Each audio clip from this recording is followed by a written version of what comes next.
यदि आज आप गाली देते हैं, इसका मतलब आप स्वतंत्र नहीं हैं। आप दारू पीते हैं, आप स्वतंत्र नहीं हैं। आप व्यभिचार में हैं, आप स्वतंत्र नहीं हैं। आप चोरी करते हैं, आप स्वतंत्र नहीं हैं। आप अपने माँ बाप को कोसते हैं, माँ बाप को गाली देते हैं, माँ बाप को मारते हैं, आज आप आजाद नहीं हैं।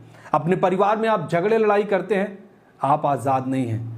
कहीं पर भी आप लड़ने के लिए उतर जाते हैं, कुछ भी हो, थोड़ा भी आपके अंदर सहन नहीं है, केवल आप झगड़ा करने के लिए भागते हैं, इसका मतलब है आप आजाद नहीं हैं। आपको सत्य को जानना होगा, वही आपको आजाद कर सकता है।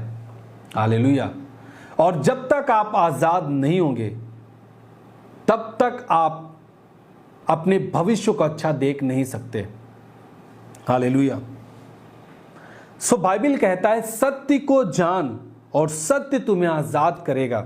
जब तक आप सत्य को नहीं जानेंगे और आप नहीं जानेंगे कि मेरा सृष्टिकर्ता कौन है और मेरा इस धरती पर रहने का उद्देश्य क्या है, क्या केवल एक अच्छी जॉब पाना है, क्या केवल एक अच्छा फैमिली को प्राप्त करना है, एक अच्छी वाइफ को प्राप्त करना है, अच्छे बच्चे हों, बहुत ही पढ़ने में तेज हो, अच्छी जॉब को पाएं, केवल यही एक उद्देश्य है हमारे जीवन का, इस धरती पर रहना? आप आजाद नहीं हैं। हालेलुया। देखिए, आप कब सत्य को जान पाएंगे? जब आप जानने का प्रयास करेंगे, आप अपने अंदर इच्छुक होंगे आप सत्य को जानने के लिए, और जब आप सत्य को जानेंगे तब आप पूरी तरीके से आजाद हो जाएंगे। और बाइबल कहता है कि मार्ग, सत्य और जीवन मैं हूं।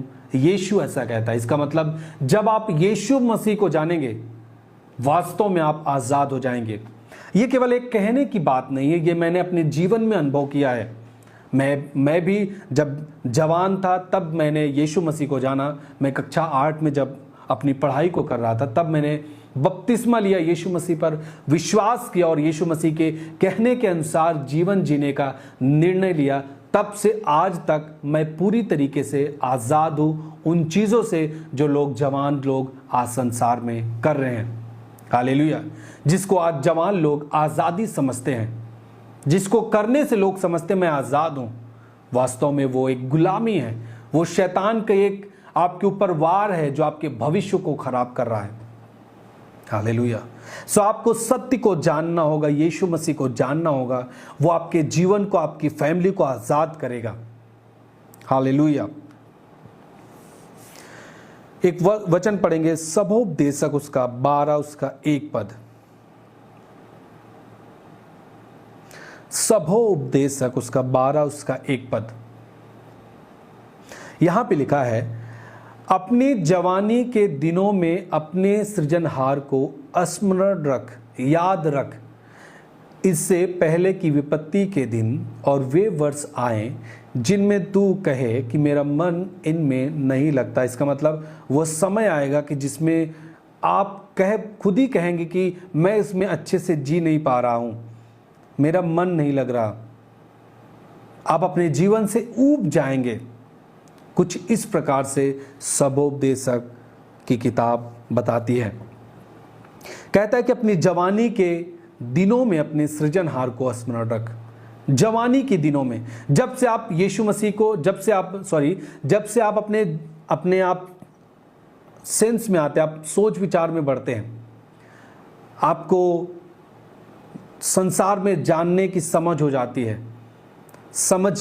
आप समझने के लायक हो जाते हैं, तब से आपको अपने सृजनहार को याद रखना बहुत ही जरूरी है। देखिए, सृजनहार को याद रखने का मतलब ये नहीं कि अब हम बैठ जाएंगे, अब हम कोई काम नहीं करेंगे, कोई पढ़ाई नहीं करेंगे, कोई जॉब नहीं करेंगे, किसी की बात नहीं सुनेंगे, हम जाएंगे एक जंगल में, बस अब बैठ जाएंगे, अब ईश्वर को याद करेंगे। ऐसा नहीं। जवान मेरे भाई और बहनों, जब मैं आपसे बात कर रहा हूं, जब बाइबल कह रही कि जवानी के दिनों में अपने सृजनहार को स्मरण रख, याद रख, इसका मतलब ये नहीं कि आपको बहुत अलग जीना है। याद रखने का मतलब ये है कि जब भी आप अपने जीवन में, आप अपने जीवन को लेके चल रहे हैं, आप अपने जीवन को यापन कर रहे हैं, कुछ भी काम करते समय अपने परमेश्वर को याद रखें। जब काम करते हैं उसके पहले परमेश्वर का धन्यवाद करके काम को करें। जब आप किसी काम को कर रहे हैं, आपको समझना है कि ये कोई गलत काम तो नहीं है, या फिर ये परमेश्वर के खिलाफ तो नहीं है, ये परमेश्वर के वचन के अनुसार है या फिर नहीं। ये है, आप अपने सृजनहार को याद करते हैं, अपने क्रिएटर को आप याद करते हैं, रिमेंबर करते हैं। हालेलुया।